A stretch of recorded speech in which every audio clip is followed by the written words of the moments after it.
So, what? Digging a hole? Well, that's obviously what this game is about. I mean, the title spells it out. Review done. Game over, man. Game over. Have a good night. Okay, let's be semi-serious here. Yes, I played a game in which you dig a hole. Is there more to it than this?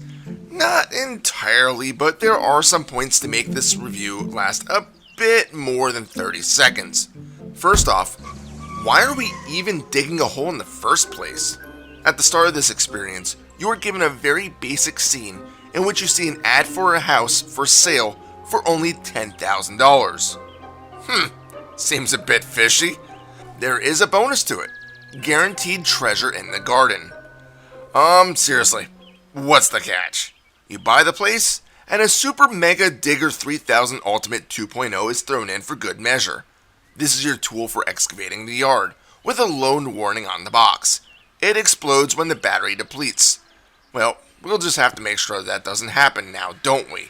So you start in the yard with a big red X painted on the grass. You don't have to start digging here. You may opt to dig anywhere in the square plot. You'll find that the starting version of the SMD 3000 Ultimate 2.0 is actually pretty crap, equal to a garden trowel. But it's what you got, so it's what you use, and you'll quickly find some hefty stones.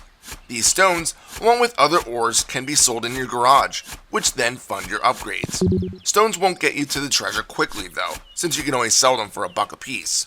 But once you start running into coal and iron, your money will start picking up, and you'll be able to improve your tools.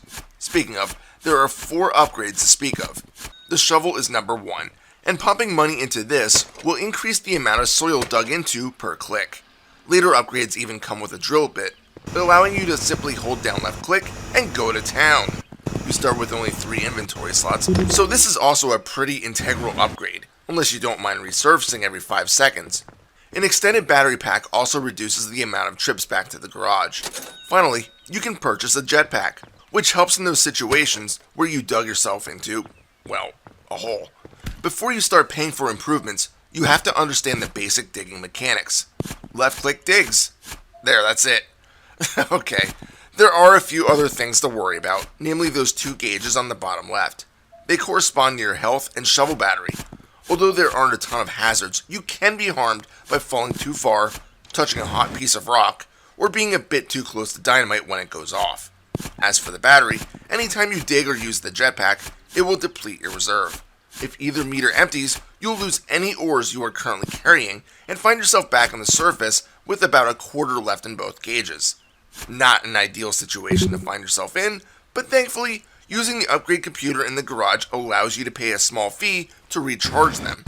And really, that's the gist of the game. You dig, find ores, sell ores, improve your gear, recharge your battery, and keep attempting to find that treasure. You'll find a few small items during your task, such as a briefcase full of money or a random mining chamber that has a box with useful stuff. There's also a mysterious locked chest in the garage that requires 2 keys to open. Even when you fully max out your equipment, which takes roughly an hour on your first attempt, you'll still be using money to purchase dynamite and lamps. Dynamite isn't entirely useful, as the blasts don't seem to be worth the price, but I did find on the second playthrough that they do destroy the boulders that your shovel can't get through. I wish I knew this on my first attempt, but oh well. Lamps are just that, stickable wall lights that illuminate the depths when the sun just doesn't do the job anymore. For a game that takes less than 2 hours to complete, the $5 asking price for the game is worth it. And once you complete the game and find the treasure, you'll unlock all the achievements. These are 8 challenges to attempt to perform, from free falling for 4 solid seconds to simply destroying 50 ores. The only one I have yet to complete is to find the treasure within 30 minutes. Doable? Yes, but I'm not much of a speedrunner. Maybe I'll try this in a stream or something? You guys can motivate me, right? While I was playing the game, I did have one question that, to this day, remains unanswered.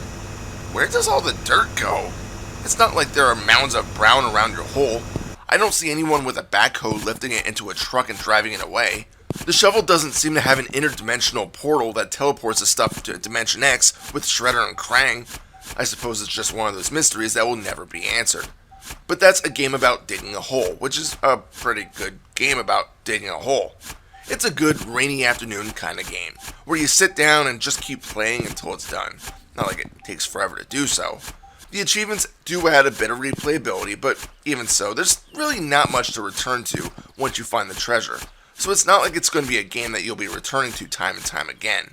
For a game reportedly made by one guy in his spare time, I'd say he did a pretty good job.